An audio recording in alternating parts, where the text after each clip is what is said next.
ओम शांति। अव्यक्त बाप दादा के मधुर मधुर महावाक्य हम सुनेंगे। दिव्य मूर्त बनने की विधि। नयनों द्वारा क्या देख रहे हो? आप सभी भी नयनों द्वारा देख रहे हो। बाप दादा भी नयनों का आधार ले देख रहे हैं। बाप दादा क्या देखते हैं? आप सभी क्या देख रहे हो?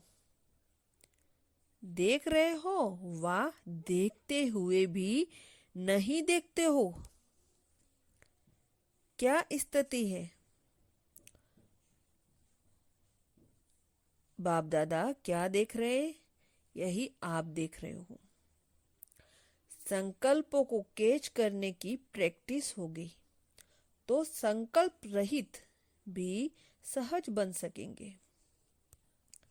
ज्यादा संकल्प तब चलना पड़ता है जब किसके संकल्प को परख नहीं सकते, लेकिन हर एक के संकल्पों की रीड करने की प्रैक्टिस होगी तो व्यर्थ संकल्प ज्यादा नहीं चलेंगे। तो सहज ही एक संकल्प में एक रस स्थिति में 1 सेकंड में स्थिति हो जाएंगे। तो संकल्पों की रीड करना यह भी एक संपूर्णता की निशानी है। जितना जितना अव्यक्त भाव में स्थित होंगे उतना हर एक के भाव को सहज समझ पाएंगे।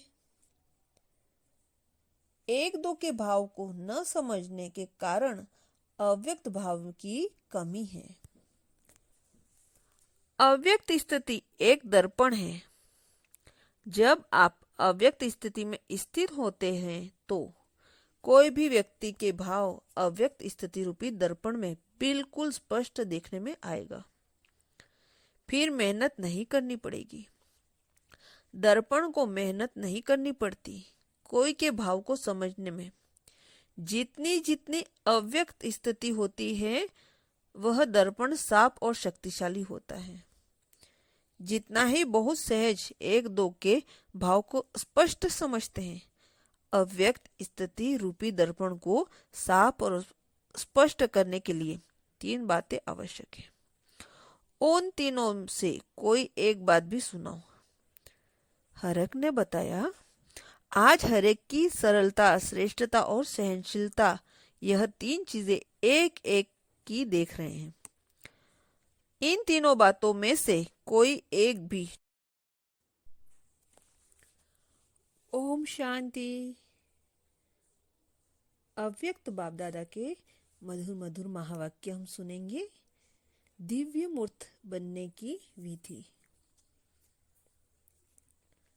नयनों द्वारा क्या देख रहे हो? आप सभी भी नयनों द्वारा देख रहे हो। बाप दादा भी नयनों का आधार ले देख रहे हैं। बाप दादा क्या देखते हैं? आप सभी क्या देख रहे हो? देख रहे हो वा देखते हुए भी नहीं देखते हो? क्या स्थिति है?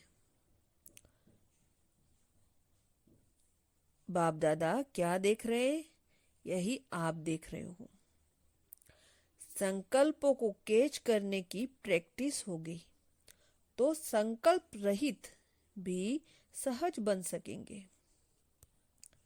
ज्यादा संकल्प तब चलना पड़ता है जब किसके संकल्प को परख नहीं सकते, लेकिन हर एक के संकल्पों की रीड करने की प्रैक्टिस होगी तो व्यर्थ संकल्प ज्यादा नहीं चलेंगे। तो सहज ही एक संकल्प में एक रस स्थिति में 1 सेकंड में स्थिति हो जाएंगे। तो संकल्पों की रीड करना यह भी एक संपूर्णता की निशानी है। जितना जितना अव्यक्त भाव में स्थित होंगे उतना हर एक के भाव को सहज समझ पाएंगे। एक दो के भाव को न समझने के कारण अव्यक्त भाव की कमी है। अव्यक्त स्थिति एक दर्पण है। जब आप अव्यक्त स्थिति में स्थित होते हैं तो कोई भी व्यक्ति के भाव अव्यक्त स्थिति रूपी दर्पण में बिल्कुल स्पष्ट देखने में आएगा। फिर मेहनत नहीं करनी पड़ेगी। दर्पण को मेहनत नहीं करनी पड़ती कोई के भाव को समझने में। जितनी जितनी अव्यक्त स्थिति होती है वह दर्पण साफ और शक्तिशाली होता है। जितना ही बहुत सहज एक दो के भाव को स्पष्ट समझते हैं, अव्यक्त स्थिति रूपी दर्पण को साफ और स्पष्ट करने के लिए 3 बातें आवश्यक है। उन तीनों से कोई एक बात भी सुनाओ। हरक ने बताया, आज हरेक की सरलता, श्रेष्ठता और सहनशीलता, यह 3 चीजें एक एक की देख रहे हैं। इन तीनों बातों में से कोई एक भी